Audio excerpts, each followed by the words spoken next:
Welcome to Janacharitra news. Sri Parvathi Jadala Ramalingeswara Swamy వారి దేవాలయం. ఇది నల్గొండ జిల్లాలో అతి పురాతనమైన ఆలయాల్లో ఒకటిగా పేరుగాంచిన ఆలయం. ఇది నార్కట్పల్లి మండలం చెరుపుకట్టు గ్రామంలో ఉంది. ఇక్కడ ప్రధాన దైవం శివుడు. జడల రామలింగేశ్వర స్వామి వారి ఆలయం పరశురాముడు ఈ శివలింగాన్ని ప్రదర్శించినట్లు ప్రతీతి. క్షత్రియ సంహరణానంతరం తన పాప ప్రక్షాళన కోసం పరశురాముడు 108 శివలింగాలను ప్రతిష్ఠించాడని, అతను ప్రతిష్ఠించిన 108 శివలింగాలలో చివరి లింగం జడల రామలింగేశ్వర స్వామిదని స్థల పురాణం. నల్గొండ జిల్లా నార్కట్ మండల కేంద్రానికి 6 కిలోమీటర్ల దూరంలో చెరువుకట్టు గ్రామంలో ఈ ఆలయం వెలిసింది. ఆ గ్రామానికి తూర్పు వైపున ఒక చెరువు, ఆ చెరువు గట్టున పార్వతి సమేత మల్లికార్జున స్వామి దేవాలయం ఉంది. ఆ దేవాలయానికి పశ్చిమాన గల కొండపై శ్రీ జడల రామలింగేశ్వర స్వామి ఆలయం భక్తులను విశేషంగా ఆకర్షిస్తోంది. ఈ క్షేత్రం నల్గొండకు 14 కిలోమీటర్ల దూరంలో, అద్దంకి నార్కట్పల్లి ప్రధాన రహదారికి 1 కిలోమీటర్ దూరంలో ఉంది. ఇక్కడ శివలింగంపై జడల మాదిరిగా రేఖలు ఉండడం వలన, ఈ శివలింగాన్ని పరశురాముడు ప్రతిష్ఠించడం వలన కొండ దిగువన పార్వతీదేవి కొలువై ఉన్న కారణంగా ఈ స్వామిని పార్వతీ జడల రామలింగేశ్వరుడిగా పిలుస్తూ ఉంటారు. నాటి నుంచి నేటి వరకు ఒక సర్పం స్వామి వారికి ప్రదక్షిణలు చేసి వెళ్తుండడం ఇక్కడ విశేషం.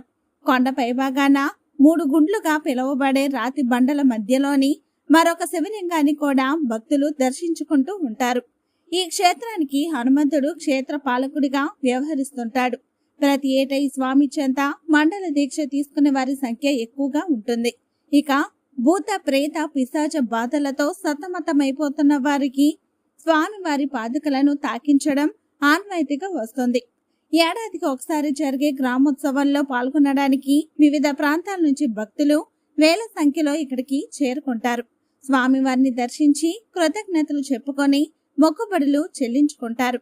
ఇక్కడ స్వామివారిని దర్శించుకోవడం వలన మానసిక పరమైన శారీరక పరమైన వ్యాధులు తొలగిపోతాయని భక్తులు విశ్వసిస్తుంటారు. స్థల పురాణం మార్చు పూర్వం హైహయ వంశ మూల పురుషుడు కార్త వీరార్జున చక్రవర్తి సపరివారంగా వేట కోసం దండకారణ్యానికి బయలుదేరాడు. అవిశ్రాంతంగా వేటాడిన పెదప బడలికకు గురైన చక్రవర్తి సపరివారంగా సమీపంలోని జమదగ్ని ఆశ్రమానికి వెళ్ళాడు. అప్పుడు జమదగ్ని మహర్షి తన దగ్గరున్న ధేను సాయంతో క్షణాలతో వేలాది సంఖ్యలలో ఉన్న రాజ పరివారానికి షడ్రోపశతమైన విందు భోజనాన్ని ఏర్పాటు చేశాడు. ఆ ధేనువు మహత్తును మహర్షి దగ్గర అడిగి తెలుసుకున్న కార్త వీర్యార్జునుడు తనకు ఆ ధేనువు కావాలని అడుగుతాడు. అందుకు మహర్షి తిరస్కరించడంతో కూపితుడైన కార్త వీరార్జునుడు జమదగ్నిని సంహరించి ధేనువును తీసుకుని వెళ్తాడు. ఆ సమయంలో పరశురాముడు బయటికి వెళ్లి తిరిగి పరశువుతో దొడ్డలి కార్తక వీరార్జున్ని సంహరించి 21 సార్లు భూ ప్రదక్షిణం చేసి క్షత్రియ సంహారం చేస్తాడు. క్షత్రియ వదనాంతరం తాను చేసిన పాప పరిహారార్థం దేశ నలుమూలల 108 శివలింగాలను ప్రతిష్ఠించి ఒక్కొక్క లింగం చెంత వేలాది సంవత్సరాలు తపస్సు చేసి ఆ తపో ఫలాన్ని ఆ క్షేత్రానికి దారిపోసి మానవ కళ్యాణానికి పాటుపడ్డాడు. అలా ప్రతిష్ఠించిన శివలింగాలలో చిట్ట చివరిదైన 108వ శివలింగం ఈ చెరువుకట్టు క్షేత్రంలోని జడల రామలింగేశ్వరుడు చివరిదని పురాణ కథనం. ఈ ప్రదేశంలో పరశురాముడు శివుడు వేడుతూ ఎంతో కాలం తపస్సును చేసినప్పటికీ శివుడు ప్రత్యక్షం కాకపోవడంతో కోపగించుకున్న పరశురాముడు తన గొడ్డలితో శివలింగ ఉద్వ భాగంపై ఒక దెబ్బ వేశాడు. అప్పుడు శివుడు ప్రత్యక్షమై, ఇంతకాలం నువ్వు తపస్సు చేసిన ప్రాంతం ప్రముఖ శైవ క్షేత్రంగా వెలుగొందుతుందని, కలియుగాంతం వరకు తానిక్కడే ఉండి భక్తులకు అనుగ్రహిస్తుంటానని చెప్పాడు.